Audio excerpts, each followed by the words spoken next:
Good morning mga ka-faith. Welcome back to my channel. Bagong umaga, bagong vlog, bagong pag-asa, bagong blessing. Kasi every gising is a blessing. Ayan, nakikita nyo po, mayroon po tayong biniling dilis. Ayan, dahil ito, ngayon po ay gagawa po tayo ng homemade bagoong.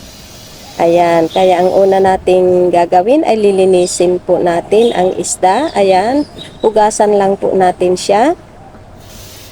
Pagkatapos nating hugasan, saka natin patutuyuin or hintayin natin na mawala ang tubig sa ating isda. Dahil kung may tubig sa ating isda mga ka-faith ay may posibleng masisira yung ating gagawing bagoong or mangangamoy or uuurin.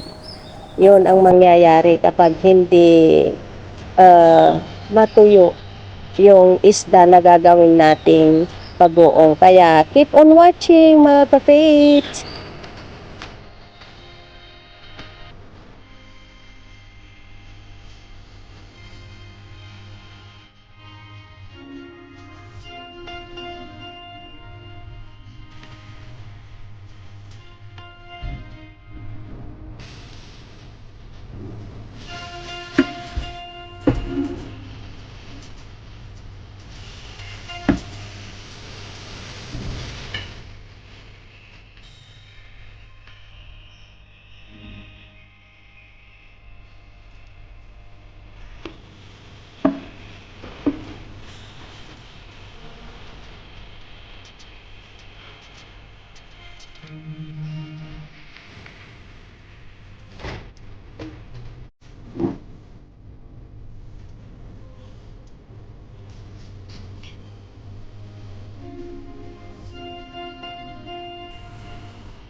Eto na mga ka-faith. Ang gagawin po natin ay susukatin po natin yung isda.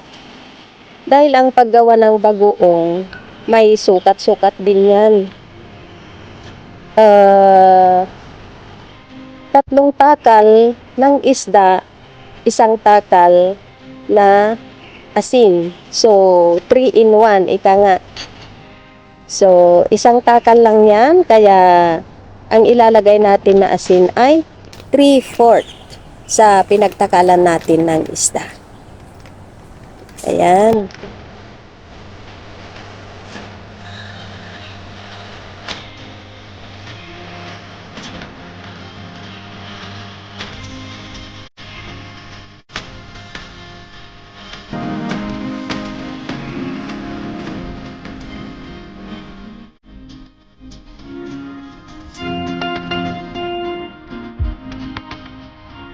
So, ayan, i-mix-mix lang po natin yung asin sa isda.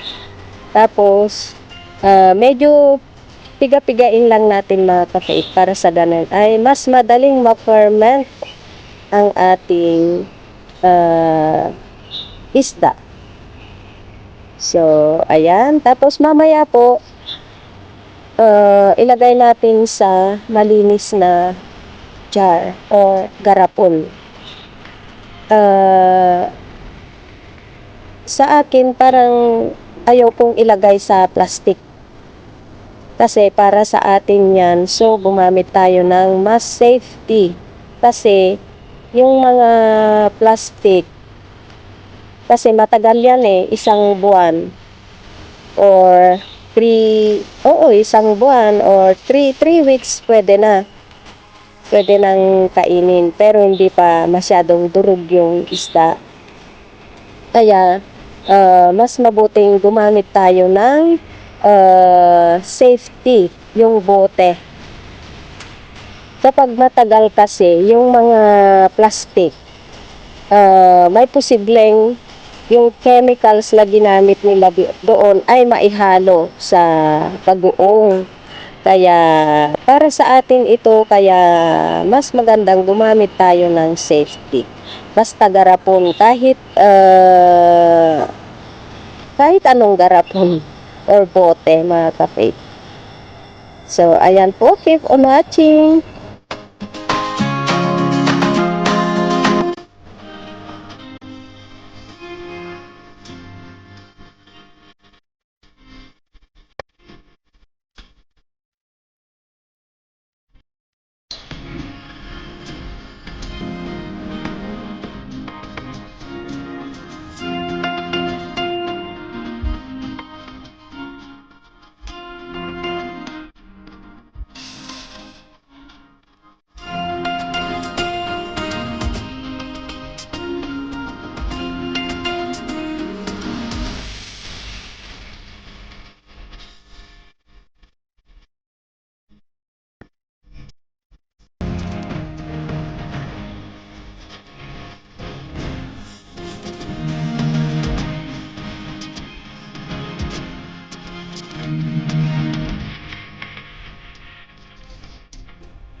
So, ayan, nailagay na natin sa ating mga garapon. Lilinisan lang po natin ang ating garapon. Saka natin takpan at ilagay sa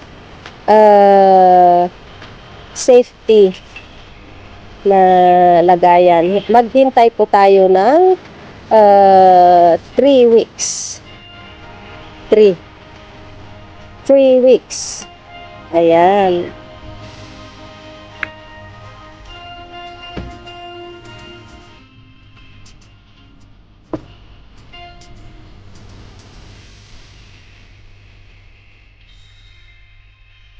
After 3 weeks mga ka-faith, eto na siya, meron na siyang sauce. Pero hindi ko pa binubuksan yan.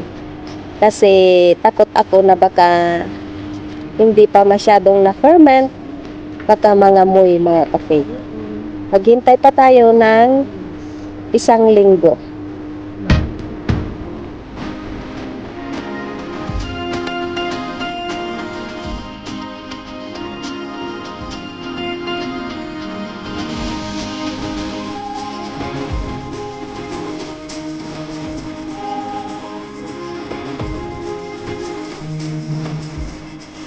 At ayan na nga mga ka-faith, hindi na ako nakapaghintay ng 1 linggo. Pinuksan ko na at nakita kong okay na siya.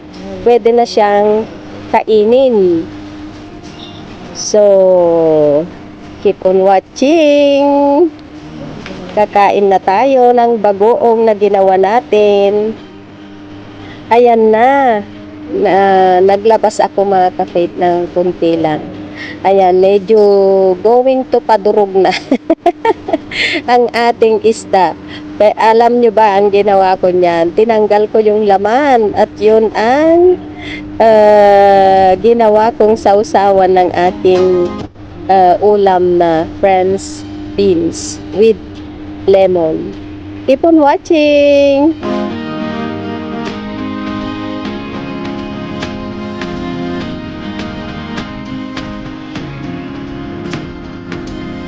Agoy, ayan na ang ginawa natin. Tara na at kumain na tayo or mag-ulam tayo ng ginamos na ating ginawa. Homemade bagoong. Ayan na po. Sa kagaya kong OFW na gustong mag-ulam ng homemade bagoong, ayan, pwede kayong gumawa mga kape. Madali lang po ito, sundan nyo lang po. So, ayan mga ka-faith, maraming salamat po sa iyong panonood. Salamat ang nakarating kayo sa dulo ng aking video. Naway hindi po kayo magsawang sumuporta sa aking channel. Ang katagang lagi kong iniiwan sa inyo, huwag tayong magtanim ng galit sa ating mga puso, kundi panatiliin ito ng pagmamahal upang mas lalo pa tayong daluyan ng pagpapala ng ating puong may kapal. Ingat-ingat po. Love you all. God bless.